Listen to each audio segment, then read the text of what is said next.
First he reads them, and then he judges them. Here's Sweet Dan, Sweet and Comic Book Man. Perfect.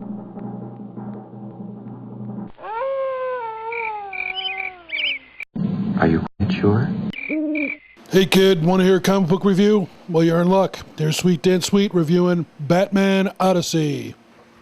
Hi folks, how you doing? Comic Book Man here. Welcome to my video outhouse. It's time once again for Sweet Talking with Sweet Dan Sweet and Comic Book Man and Comic Book Man's video outhouse at myalternatereality.com, coming to you from Alternate Reality in downtown Mount Greenwood, where the streets always flow with beer. And that's, of course, located at 111th and Kedzie in Yeah, beautiful downtown Mount Greenwood, where the streets are flowing with beer. Alternate Reality, our own new comics are 15% off every day for everyone, including Batman Odyssey, #1, by Neil Adams, written by Neil Adams, drawn by Neil Adams. This is one of the most anticipated books of the year. Neil Adams, for those of you who don't know, for those of you who are youngsters like this guy here, Neil Adams was the man, along with Irv Novak, who's a forgotten man, but Neil Adams was one of the people who redesigned the look of the Batman in the late 1960s, just after the Batman TV series, when everything was... He was one of the people that... What was everything? All right. He... fit like a hand in a glove. Whoa. He's one of the people, along with writer Denny O'Neil and some other folks, who redesigned the look of the Batman, the tone of the Batman, the feel of the Batman into what we have essentially today. And Neil Adams left comics for a while. Now he's back. He's been doing some work a little bit here and there over at DC. And he's doing this 12-issue maxi series from DC. First issue of which shipped now. Dan? Yeah. Don't break my heart. I won't. How is it? It is not good.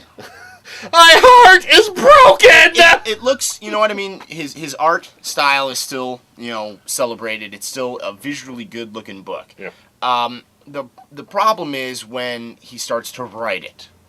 Yes, he writes this too. And there's a whole lot of gaffes in what you would come to think people think Batman of. You know what I mean? When they think of Batman, they think of the Caped Crusader, they think of the Dark Knight. They don't think of jerk with a big pistol who says things to himself like, as he starts climbing up the train, I shouldn't have pulled my gun so early. It would have been more.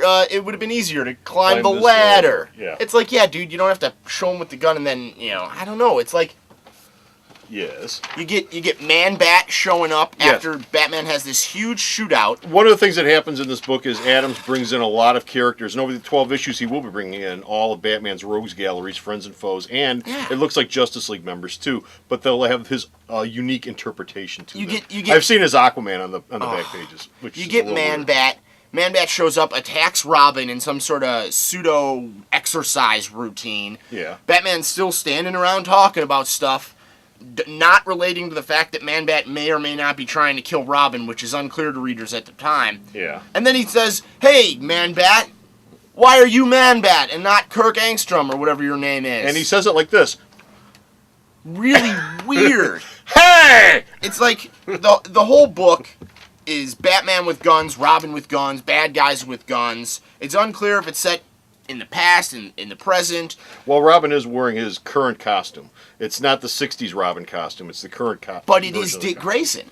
But it's Dick Grayson, yeah. So it's really unclear what the point of all this is. The Harrier technology got its final test during this week, Batman? During mid-exam terms? Batman is a flying Batmobile in this. But the way they deal with it, the way the characters are approached, Neil Adams seems like he's never read a Batman comic in his life. Well, the book does oddly come off, for someone who has been so intricately involved with the Caped Crusader and Boy Wonder and the whole Batman universe for such a long period of time, and who is responsible for doing so many fixes and changes and updates in the past to the characters. The book does sort of read like he has a cursory knowledge of all this. Like he doesn't really know what the hell's going on at some points. I think that's where the disconnect happened for me. I think when I opened it up, I mean, I wasn't a Neil Adams fan. I wasn't exposed to those books. I was too young for them. I approached this with the open mind. I'm like, this guy is a celebrated artist, writer.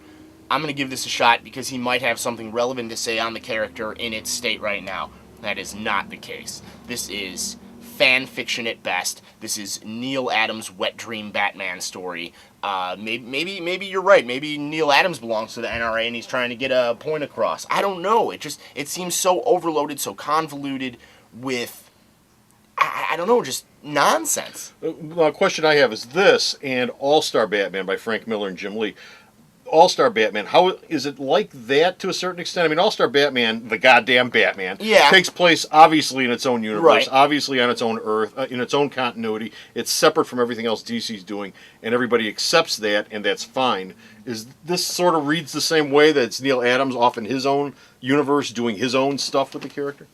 The way it reads to me would be, I mean, yeah, All-Star Batman and Robin is Frank Miller trying to bring Gotham to Sin City. Okay. You know what I mean? I get that sort of a feel from it.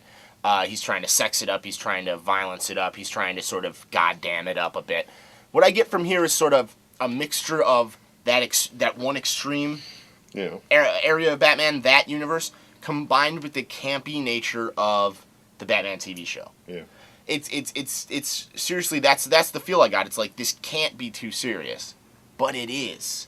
It's like every time you think they're just gonna point at the, break the fourth wall and go, just kidding, it's not, and Batman gets mad and shoots someone. Yeah. Robin is talking about, he's teaching Robin how to dodge gunfire, or, I don't know, it felt so out of step, so out of place with what people have come to know from Batman, especially with Grant Morrison's own convoluted sense of what the Batman is. You know what I mean? It's like, right now it's never been a more difficult time to be a fan of Batman.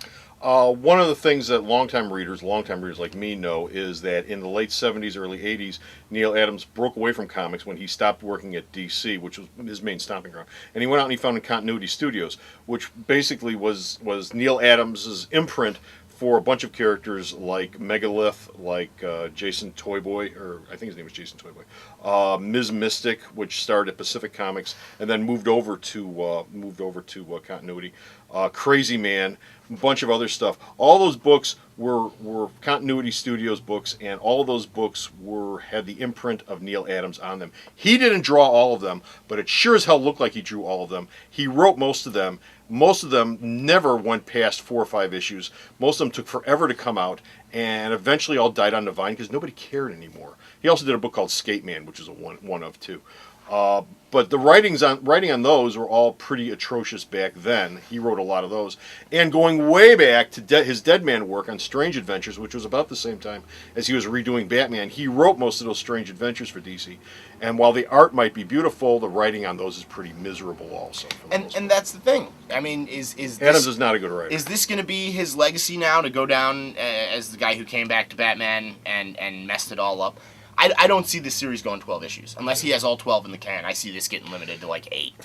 For me, the difference between this and All-Star Batman is Frank Miller, as far as writing goes. Frank Miller can be a talented writer when he wants to be, and I think he was slumming on All-Star Batman. Oh, sure. I think he was writing on his reputation. Oh, yeah. This, I think, is the best you're going to get out of Neil Adams writing-wise. Well, and that's Batman, a big problem with Frank this. Miller's Batman is really Robin, right? What do you mean? It just got retitled All-Star Batman: The Boy Wonder. It Yeah. was more Robin's All-Star story. Batman, All-Star Batman and Robin the Boy Wonder. And that worked for what that was. This is a Batman story that just feels like a huge pile of crap. Well, he must have thought something, because this is what brought him out. But I don't understand, and I get it. A This lot is of what brought Batman him out to do stories it. don't become clear until the very end. Right. You know what I mean? You get the sense that maybe they're jumping around a lot, but is it worth 12 issues of dealing with the headache and the mischaracterization and the poor one-off lines and stuff? No. Don't waste your time. Sorry, everyone that was looking forward to this, but Neil Adams let you down, not Sweet Dan. Well, there you go. Neil Adams let me down. Well, there you go. So, Honestly, that gets a solid thumbs Down. Double down. Now you can read this review and more of Dan's reviews at the store's website. And where's the store's website at? Sarah knows. Does she? If you haven't figured it out yet, the website is www.myalternatereality.com. So stop off at the store's website and check out the thousands of reviews that Dan has given us. And until next time, this is Comic Book Man Sweet Dan Sweet. saying bye. The Video Outhouse is brought to you by some of the finest people willing to work for free. This is a list of some of them.